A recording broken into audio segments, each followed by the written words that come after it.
बोलिए श्री सद्गुरु देव की जय, संत समाज की जय, भक्त समाज की जय।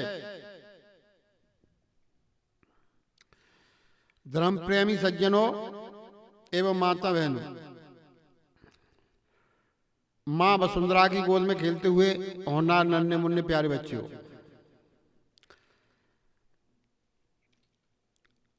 सत्संग में सभी लोग आते हैं कुछ लेने के लिए, लेकिन किसी किसी का संस्कार होता है जो सत्संग का लाभ उठा पाते हैं। कोई कोई तो ऐसे होते कुछ ना मिले तो बदलाव तो करते हैं, लेकिन बदलाव करने का भी ढंग अलग अलग तरीके से होता है। कोई तो अपने विकारों का बदलाव करते हैं और कोई कोई कुछ ना बदलाव करें तो जूता चप्पल ही बदल के ले जाते हैं। तो बताओ इनने क्या बदला? जो हमारा संस्कार और हमने खराब कर लिए। तो इसी प्रकार से जो मनोविकार हैं, विकारों को बदलना चाहिए सत्संग में, और विकारों से ही आपको लाभ हो सकता है। संसार में जितने विकार हैं, विकार ही सबको परेशान करते हैं। जब तक विकारों का त्याग नहीं करेंगे तब कुछ होने वाला नहीं। भक्ति कहते हैं, भक्ति जानते हैं, चलो भक्ति करेंगे। पानी का लोटा चढ़ा दिया, महादेव पे चढ़ा दिया, चलो भक्ति हो गई। और कोई पेड़ों पर पानी को चढ़ा देते हैं, भक्ति हो गई। लेकिन अपने घर वालों को कभी पानी दिया है? घर वालों को कोई पानी नहीं दे पाते, तो भक्ति फिर काहे की? ऐसा लोटा चढ़ाने से, पेड़ पौधों पे पानी डालने से क्या हुआ? तो इसी प्रकार से हमारे बुजुर्ग हैं, वो ब्यासे बेचारे प्यासे मर रहे हैं, भूखे मर रहे हैं। तो सभी शास्त्र कहते हैं कि मातृ देवो भव, पितृ देवो भव, अतिथि देवो भव, आचार्य देवो भव, यही तो देवता हैं। लेकिन इनकी सेवा तो हमने नहीं करी, तो ये खुश होंगे फिर? तो इसी प्रकार से हम सोचें कि वास्तव में हम किन की सेवा करें? मानव प्राणी की सेवा करना चाहिए। मानव प्राणी देवता होता है, लेकिन कोई आज तक ये न समझे कि हम इनका दिल दुखाएं। अगर इनका दिल दुखा दिया तो तुम्हारी सब भक्ति बेकार हो गई। भक्ति मानव के प्रति होनी चाहिए, तो कभी झगड़ा नहीं होगा और न किसी से लड़ाई बैर भाव बनेगा। तो हमारी भक्ति बन जाएगी। भक्ति बन जाएगी तो फिर आपका बैराग भी सफल हो जाएगा। तो बात तो कुछ और है, हम समझते कुछ और। तो जब तक हमारी भक्ति सच्ची होगी तभी बैराग हमारे प्रेरित होता है। अच्छा, और भक्ति हमारी अधूरी है तो बैराग भी नहीं होगा कि दोष दृष्टि जबई भई तब उपजा बैराग। संसार से दोष दृष्टि हो जाएगी तभी तो बैराग उत्पन्न होगा, लेकिन कहां समझ पाते लोग। तो इसी प्रकार से हम समझे कि वास्तव में संसार में कुछ यहां से ले जाने वाले कुछ नहीं है, कोई चीज जा नहीं सकती है। और संसार की जो चीज है हम कहते हैं हमारी चीज है। ये संसार की चीज तुम्हारी नहीं है, तो बेजाती सब छूटती है, लेकिन तुम ले जाना चाहते हो। तो साहब ने कहा है कि नौमन सूत ओरजनी सुरजा जन्म जन्म उर्झेरा, कहीं कबीर सुनो संतो पद का करो निवेरा। तो नौमन सूत के जाल में आदमी जब फंस जाता है तो ये जाल सबको प्रेरित करता है। तो नौमन सूत से आदमी सुलझ नहीं पाता है। तो नौमन सूत क्या है? ये नौमन सूत काम है, क्रोध है, लोभ है, मोह, अहंकार है, मद मत्सर, राग देश, छल कपट, ईर्षा, मद मत्सर, यही इसी जाल में तो आदमी अटका हुआ है। शब्द रूप रस स्पर्श गंध मन चित्त बुद्धि अहंकार, इसमें तो अटका हुआ है। लेकिन इसको हम नहीं इसमें से सुलझ पाते हैं। देखो ध्यान रखो, एक बेचारा किसान था, तो किसान के पास खेती कम थी, तो संत महात्मा आते रहते उनके यहाँ। तो संत ने कहा कि अपने भक्त से कि भक्त ऐसा करो तुम कि अमुक जगह खेती बहुत मद्दी मिल रही है और यहाँ आपकी मैगी यहाँ से बेच करके वहां दूनी खेती आ जाएगी, तो यहां से बेच दो तो वहां ले लो।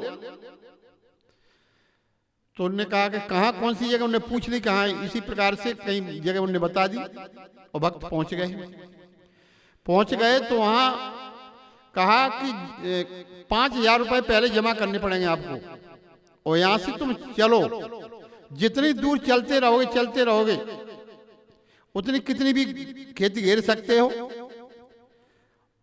और उनने वहां खूंटा गाड़ दिया और कहा जितनी तुम घेर सकोगे पहले 5,000 रुपए जमा तो करने पड़ेंगे, और जमा करके और जितनी दौड़ लगा लोगे पूरे दिन में, और फिर वापस आके खूंटी को आप छू लोगे तो आपके पैसे भी वापस कर दिए जाएंगे और खेती फ्री मिलेगी। उन्होंने कहा ठीक, बहुत बढ़िया बात है। सो भागता गया, चलता गया, लेकिन आदमी की अवस्था कभी पूरी हुई है न कभी होने वाली। चलता गया कि चलो और घेर लें, चलता ही गया। लेकिन उसने ये विचार किया कि पीछे खूंटे भी हमको, वो भी तो छूनी है। अब चलता गया, फिर वहां से फिर वो पीछे उसने सोचा कि चलो अब खूंटी कैसे हम छू पाएंगे। तो फिर भागता हुआ चला जा रहा है। लेकिन शाम हो गई तो लोगों ने कहा देखो अभी लौट करके नहीं व्यक्त किया है वो। तो देखा तो कम से कम 9 फुट पीछे ही रह गया, गिर गया।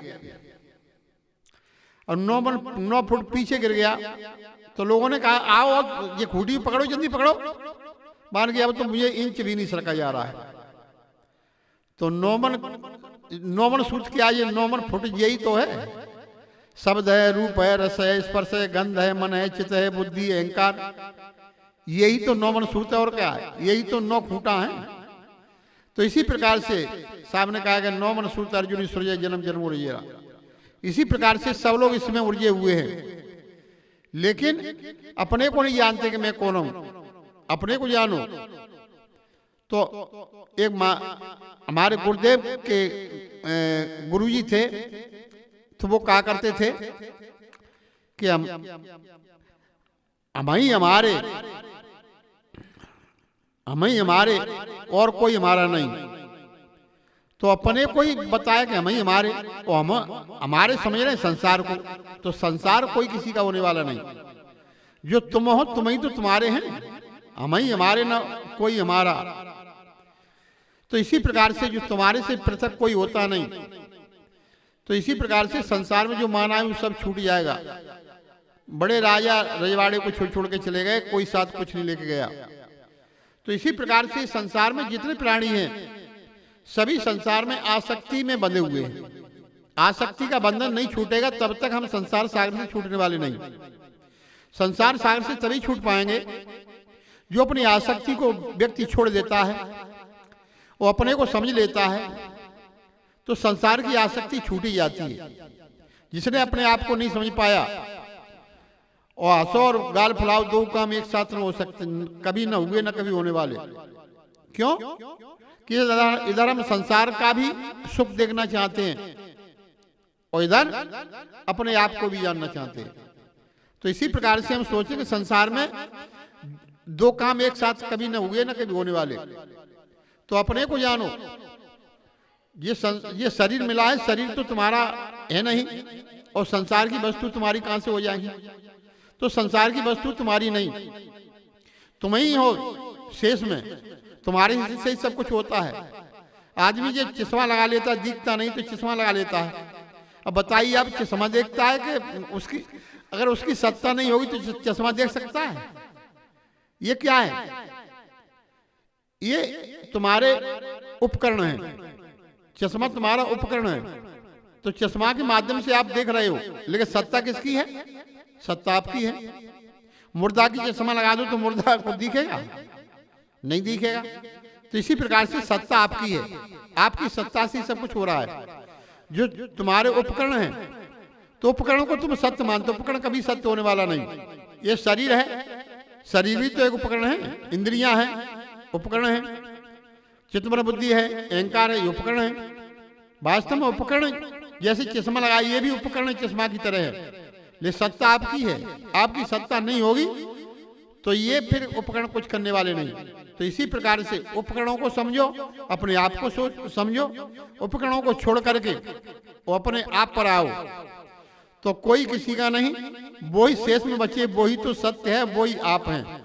तो समझ लो कि हम संसार सागर से पार हो जाएंगे। इन्हीं वाणी पर विराम। प्रेम से बोलिए श्री सद्गुरुदेव की जय।